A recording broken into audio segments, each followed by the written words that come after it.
Hello everybody, and this is Noel and welcome to the Tarda Zone, and this is the Tarda Zone Talks, and we're here to talk about Carol Ann Ford, who has made a plea for the return of a Doctor Who story. Now before we get into this, I'd just like to say it's actually pretty refreshing to see someone that's connected with the show come out and make an appeal like this, rather than stars who come out and preach to everybody about how woke Doctor Who used to be. Now, this article was put up by the Radio Times. I will put the article in the link description. But Doctor Who's first companion, Carol Ann Ford, has reflected on the missing story Marco Polo and has issued a plea for its return. The fourth ever serial saw the TARDIS team, William Hartnell's first Doctor, Ford Susan, William Russell's Ian Chesterton, and Jacqueline Hill's Barbara Roy meet the historic Italian merchant explorer in the 7-episode adventure which first broadcast in 1964. However, after the episodes were erased by the BBC in 1967, which we still can't get our heads around as Doctor Who fans, why they would actually do that and basically destroy their archive. I've never got it. The entire serial is now missing, with just some audio surviving.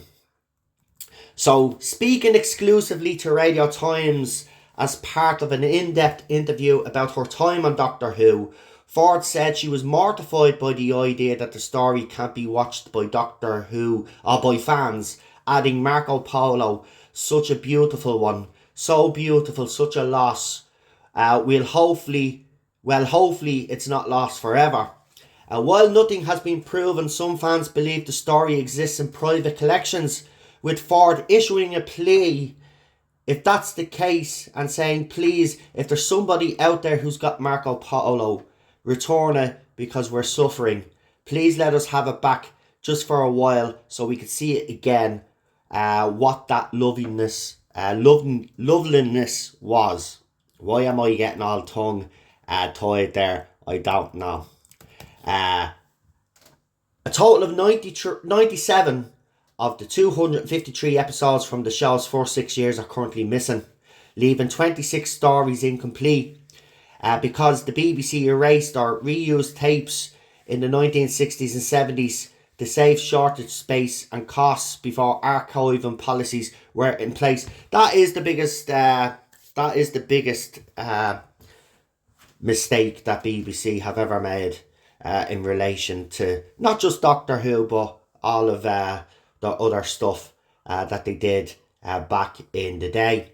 In recent years, some of the episodes have now been recreated via animation, as tapes of audio recordings have survived for every episode. However, it has long been believed that some of the episodes exist in private collections, with the organisation Film is Fabulous, an initiative created to catalogue and preserve vulnerable film collections held privately in the UK, recently shared a promising update with fans.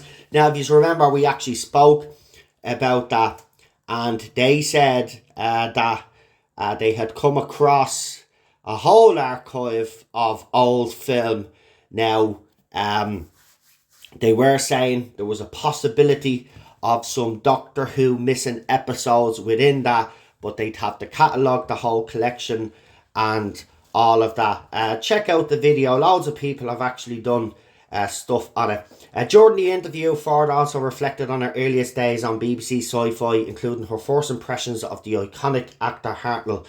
I thought he was adorable, she said. He was very charming, very sweet, very considerate, and took it all very seriously, which I approve of. I don't like people messing about and giggling. They've got to take the work seriously, she added. The part was so important to him, it was everything to him, and because of that, he was a real perfectionist with it. And we did actually see, how serious he took it when Mark Gatiss did an adventure in space and time, And we all know that he wanted, by watching that, we could all see that he wanted to respect the role and do the role correctly. And, himself and Carol Ann Ford did have their ups and downs. But as you can see there, the way she speaks about him and the fact that she actually agrees that he was so serious about the role and that's the way it should be done. She's always been, a companion, a person that's connected to the show that everybody has had a great connection with over these last few years. And she's not really that controversial either, she's managed she has managed, unlike so many that's connected with the show, she's managed to navigate her way through all of this nonsense era without being asked her opinions and stuff like that. She has stuck to talking about Doctor Who, and as far as I'm concerned, that's the way it should be.